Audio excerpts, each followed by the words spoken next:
is, so the difference is, the complete difference in the way that men and women actually experience and inhabit the city, right? So when women step out of the city, the kinds of modes that they use are different, the experiences that they have are different, and that's, हमारे sidewalks खत्म हो गए, आप transport पे जाते हैं, there's a chance of being harassed in the process. The fact that we don't have regular public transport services running throughout the day, that's another problem. And what we found was that we ran a pilot service that was just for women in a peri-urban part of Lahore and an urban part of Lahore. And what you see is even within urban areas, there was a lot of demand for a women's only service because that would allow women to go to work regularly at sort of regular hours, something that they would depend on and feel comfortable traveling on. But in peri-urban areas, they still wanted to travel with men in that process.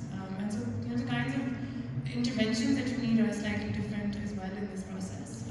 But it very much ties in with infrastructure because women generally, as a proportion of total trips, they depend more on walking and public transport than men do. So those are also where investments have to be made, and we can't just look at it from the perspective of sort of the economic costs and benefits, but the social costs and benefits of it. Thank you. So I'm going to come in again so even at the high end, even women physicians, doctors, qualified.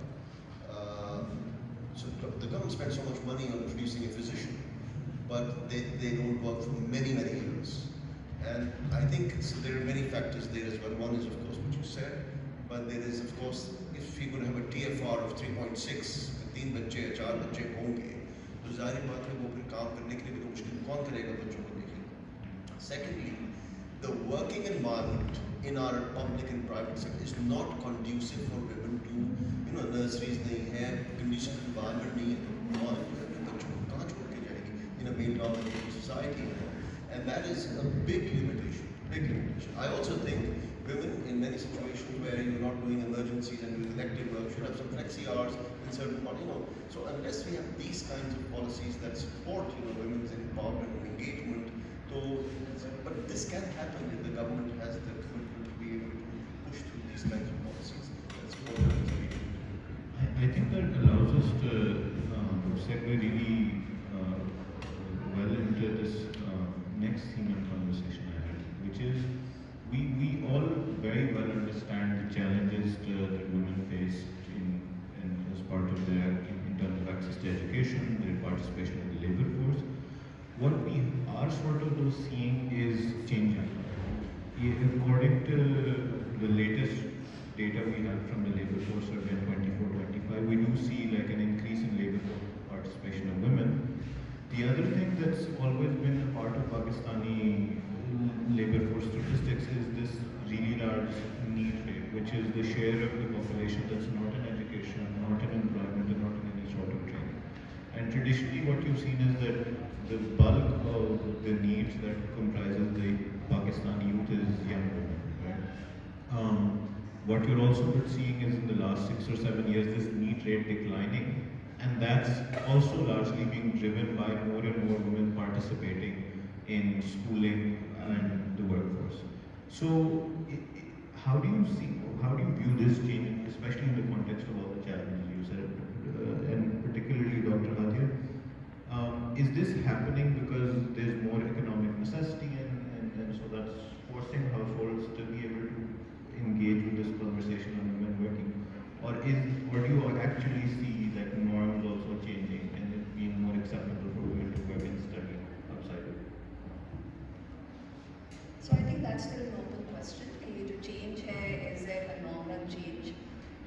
So I've mapped what is happening at the macro level and how that is being reflected in women's employment and engagement in the economy.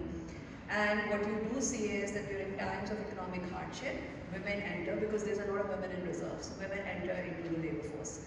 But they also then exit from the labor force. So again, it goes back to the nature of the work that they're doing. So it's not a surprise that हमारी इतनी ख़वातीन की labor force जो है वो informal काम में है, because informal काम में वो flexible hours होना या उसमें से enter exit होना काफ़ी आसान होता है, right? So women, and not only that, they are viewed as a secondary earner. So उनकी main responsibility तो reproductive work है, उनकी main responsibility तो घर को चलाना है.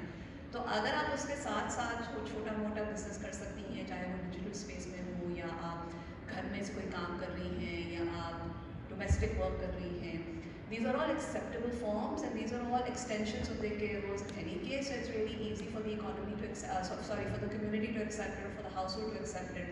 So you are seeing women then during times of economic hardship enter into these supplementary roles. Now what's really interesting is that even if the woman is during times of economic hardship, men get laid off, right? So even if she is the only breadwinner within the household, and she herself will still think of ये तो supplementary earner है, ये तो secondary earner है, ये इसका main काम नहीं है, इसने अभी भी घर को चलाना है, घर की देखभाल करनी है.